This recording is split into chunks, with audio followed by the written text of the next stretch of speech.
नमस्कार, मैं रजनी शर्मा, आपकी हिंदी अध्यापिका। आज हम और आप मिलकर करेंगे आपके व्याकरण भाग में से कारक। कारक पढ़ने से पहले कुछ वाक्य सुनिए। श्री कृष्ण धर्म रक्षा अत्याचारी कंस मारा। दूसरा वाक्य है शिक्षक दिवस बच्चों गुरुजी उपहार दिया। क्या ये वाक्य सुनने में सही लग रहे हैं?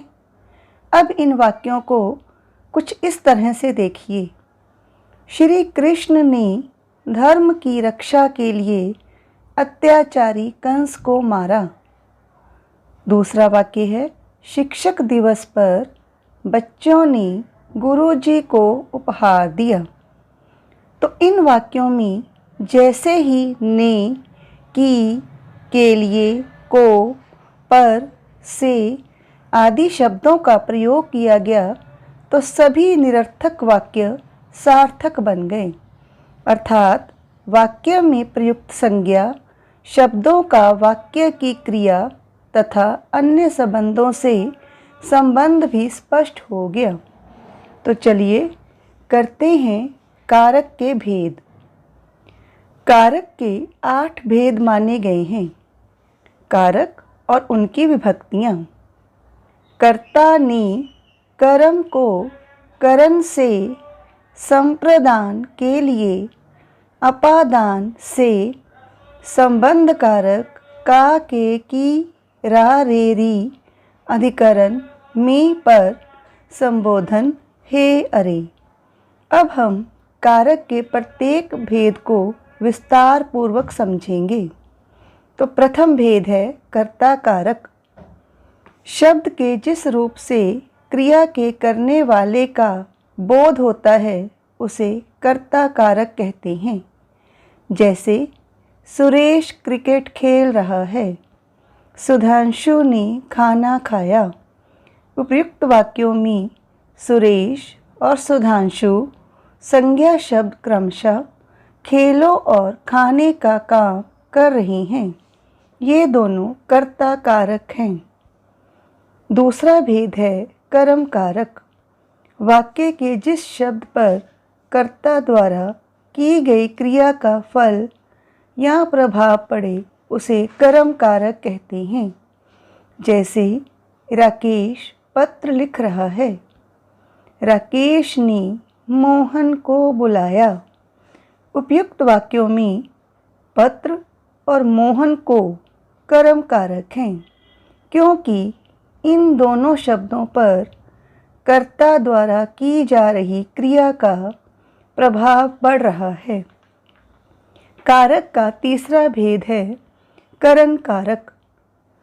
संज्ञा या सर्वनाम के जिस रूप की सहायता से क्रिया संपन्न होती है, जैसे बच्चे ने पेंसिल से चित्र बनाया, हमने दही के साथ रोटी खाई। उपयुक्त वाक्यों में पेंसिल से दही के साथ करण कारक हैं, क्योंकि इन तीनों की सहायता से ही क्रियाएं संपन्न हो रही हैं। कारक का अगला भेद है संप्रदान कारक। जिसके लिए क्रिया की जाती है या जिसे कुछ दिया जाता है उसे संप्रदान कारक कहते हैं। जैसे मैं उसके लिए पुस्तक लाया, माताजी ने भूखे को खाना दिया। अब चलते हैं कारक के अगले भेद की ओर। अपादान कारक। संज्ञा या सर्वनाम के जिस रूप से अलग होने का भाव प्रकट होता है उसे अपादान कारक कहते हैं। जैसे पेड़ से पत्ते गिरे, रवि मुंबई से लौट आया। उपयुक्त वाक्यों में प्रयुक्त पेड़ से और मुंबई से अपादान कारक हैं, जिनसे क्रमशः पेड़ से पत्तों का और रवि के मुंबई से अलग होने का भाव प्रकट हो रहा है।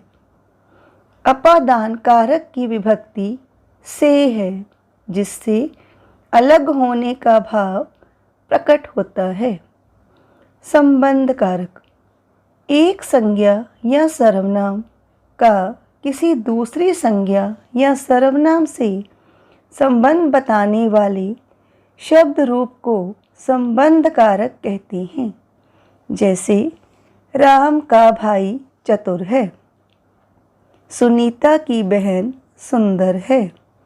उपयुक्त वाक्यों में राम का, सुनीता की, रवि के संबंध कारक हैं। इन सभी से वाक्य की दूसरी संज्ञा के साथ संबंधों का बोध होता है। कारक का अगला भेद है अधिकरण कारक।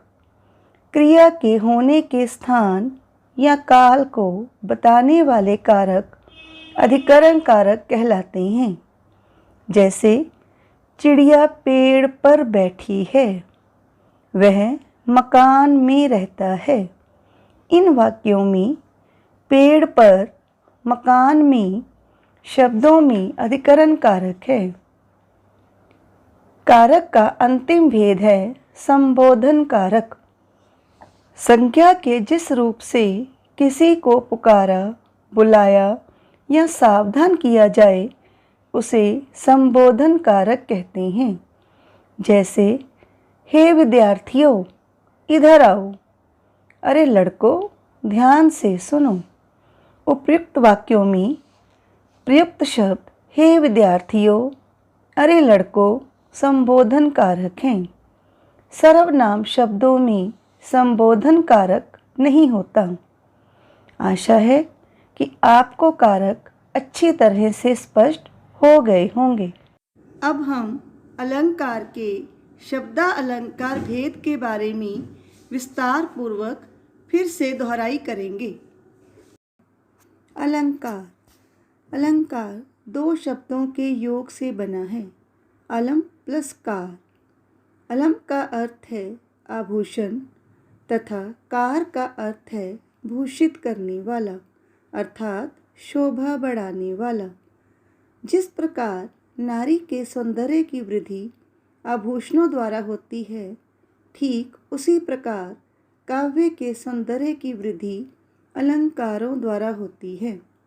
अलंकार के दो भेद माने गए हैं, शब्दालंकार और अर्थालंकार। शब्दालंकार। शब्दालंकार शब्द दो शब्दों से मिलकर बना है, शब्द और अलंकार। अतः शब्दालंकार का अर्थ है शब्दों द्वारा काव्य के सौंदर्य तथा चमत्कार की वृद्धि होना।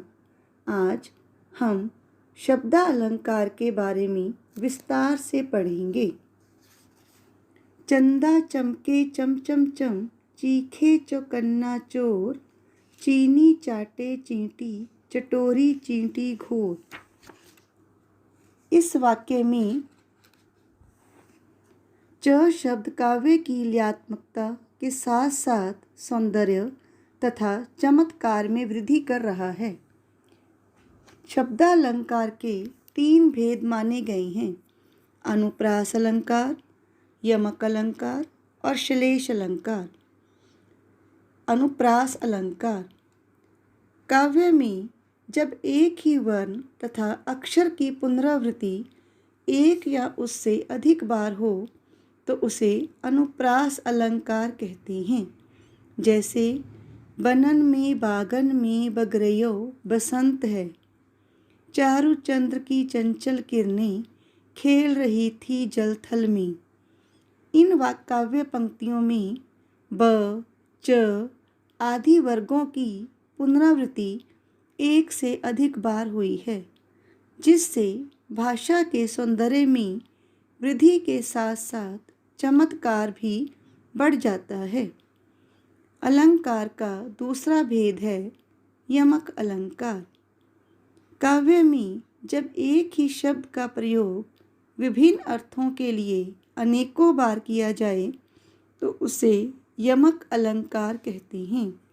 जैसे हाथी की कर पर कोचवान ने अपने कर से स्पर्श किया। उपयुक्त वाक्य में पहले कर शब्द का अर्थ है सूंड और दूसरे कर शब्द का अर्थ है हाथ। श्लेष अलंकार। श्लेष का शाब्दिक अर्थ है चिपका हुआ, अर्थात जब एक ही शब्द के कई अर्थ निकलते हों। अतः काव्यगत जब एक शब्द एक से अधिक अर्थों का ज्ञान कराए तब वहाँ श्लेष अलंकार होता है। जैसे चरण धरत चिंता करत चितवत चारहि ओर, सुबरन को खोजत फिरत कवि व्यभिचारी चोर। जोर हीम गति दीप की कूल कपूत गति सोए, बड़े उजियारे करे बड़े अंधेरों होए। इन काव्य पंक्तियों में सुबरन शब्द के दो अर्थ हैं। कवि के लिए सुंदर वर्ण, व्यभिचारी अर्थात दुराचारी व्यक्ति के लिए सुंदर स्त्री और वहीं चोर के लिए सोना। इसी तरह दूसरी पंक्ति में बारे शब्द के दो अर्थ हैं, जन्म लेना और जलाना। इसी तरह बड़े अंधेरों होए, बड़े शब्द के भी दो अर्थ हैं, बड़ा होना और बुझना। इस तरह यह यमक अलंकार का उदाहरण है। आशा है कि आपको अलंकार स्पष्ट हो गए होंगे। धन्यवाद। आपका दिन शुभ हो।